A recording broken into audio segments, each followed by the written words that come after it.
So let's talk about learning meditation.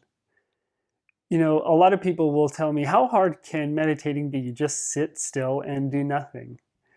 But that nothing can take a whole lot of something. And we're going to talk about and learn about what that something is.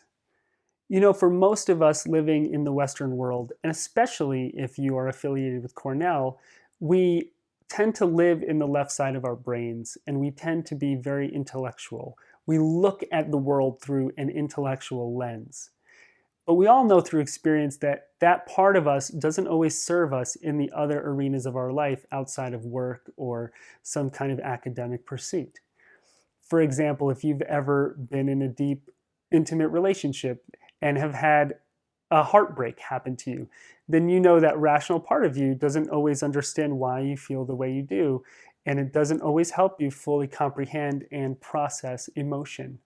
Or if you've ever had someone pass away, we look for these different reasons and we can't find them, and it becomes hard to understand our place in the world.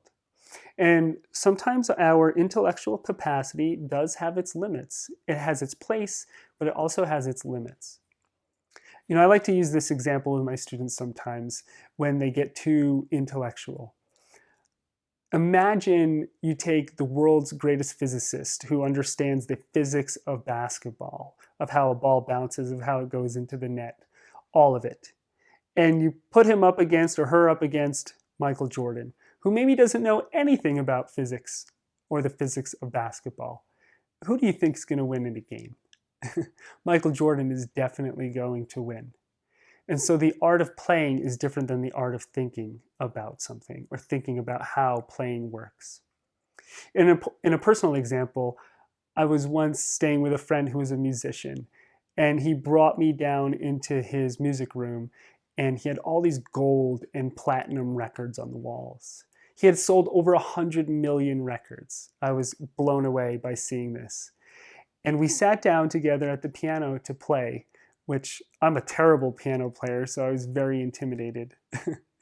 But I noticed that there was no sheet music. And he just started playing, and we started playing. And I asked him about it, and he confessed that after 40 years of playing music and singing and writing songs, he had never learned how to read sheet music. And he was still one of the great rock stars of all time. And at that moment, I realized, wow, he mastered this in a very experiential way. That's incredible. And I would like you to approach your meditation in the same way. Approach it as a player. Approach it as a musician. Approach it as an artist. Don't try to figure everything out. Go with the experience. And you learn through practice, and you learn through discipline. So over and over, sitting, closing your eyes, learning the tools that we're going to learn, you'll deepen into your meditation and hopefully pull part of yourself out of that intellectual space that you find yourself in often, or at least I do, or most people I know do, and into a place where you can feel more comfortable just being inside your body. Because stress and anxiety tend to get created from when we project ourselves out into the past and future, when we over-intellectualize things. And when we pull ourselves out of that part of our brains and deepen into our physical bodies and just rest in that space, the level of our stress naturally reduces. The noise in our heads starts to come down.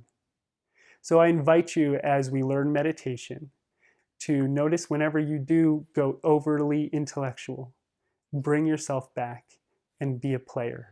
Be an artist.